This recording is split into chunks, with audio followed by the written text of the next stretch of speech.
are they equally as bad if I say it to someone in the privacy of my household? That's still bad. It's not a word that should be used. I think it Don't tell me reminds I people. can't use that word. I would never use it to begin with, but yes.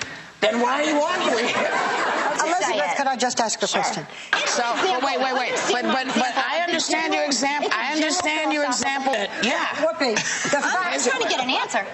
You did. You're not listening. You're just talking. Everybody's giving. She is saying it's okay in her culture. My thing is that we don't live in different worlds. We live in the same world. We do live in different worlds. I'm sorry. Oh, you know I'm what? sorry. It's the way it is, Elizabeth. Did you follow that? And that was more of the madness from yesterday's edition of The View, as the ladies seemed to gang up on the only conservative member of the panel.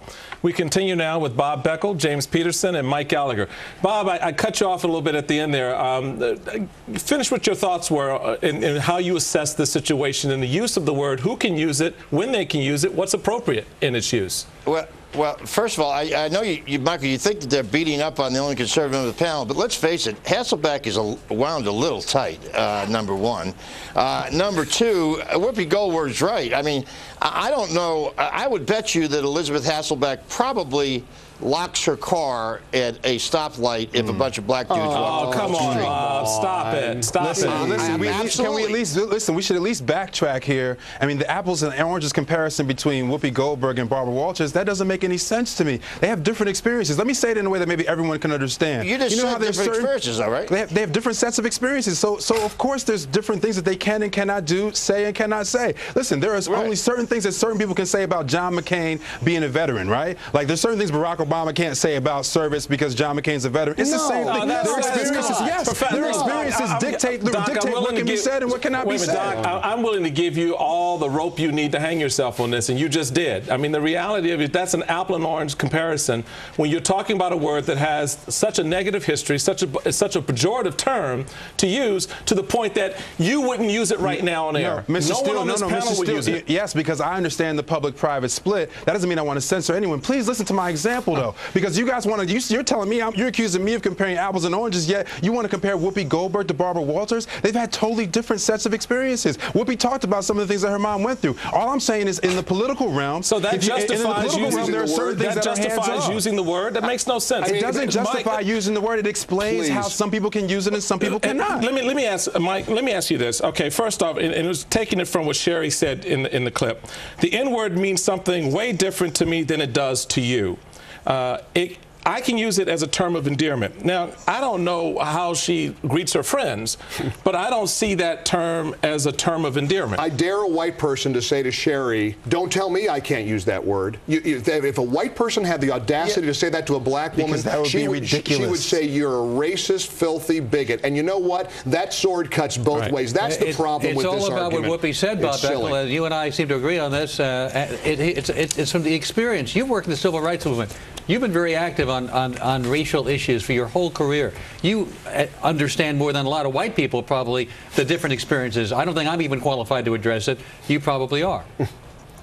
Well, I don't know whether I'm qualified or not to address it, but I tell you, but even during the days of the civil rights movement, at lunch counters, people that I walked in those lunch counters with, two brothers, were using those words to describe each other. Now, it wasn't up to me. Now, if I tried to use that word, that would have been a whole different story. Conversely, if they had said to me, you're a honky, then I would have gotten right upset about that. But the question is, I didn't feel then or I feel now that it's my place to get in the community to try to tell people how to refer to each other. Stand up for the right thing, I just don't think I'm in a position to do that. James, it's right to say that people say, oh, double standard. Well, there is a double standard. There is. It's unfortunate, but there is a double standard. It's around this one particular word, but we cannot ignore the history out of which this kind of sociolinguistic change, this kind of use of terminology, negative being positive, comes from. It comes from a certain set of experiences. There's a double standard, all right. There's right and wrong, and it's wrong to justify the use. Oh, it's true. No, it's not. It's moral relativity.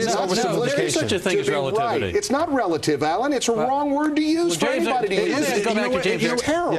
I mean, can someone cite... Hold on. Let me ask you, address the issue of relativity, because, you know, they throw up these words as if somehow it makes you hypocritical by taking this position. Listen, you guys, if you study language, you can see that words change meaning. I'm not saying it's a positive meaning. Listen, the way that Jesse used the word was not positive. Right. Even the way that Whoopi used it on the show was not positive. It's not always a term of endearment, but you cannot take away the fact that people can empower themselves by changing language, by changing language, Dr. Peterson, by that's like saying language. Hispanics. That's like saying Hispanics ought to start saying, let's call each other wetbacks. Listen, I couldn't hear you. I couldn't hear what you said. Listen, Michael, I think that there's a good distinction here. What Jesse Jackson said and the way he said it was in a much different context and driven out of being angry, as opposed to people who are in a club, who are friends, who are throwing the word back and forth between themselves.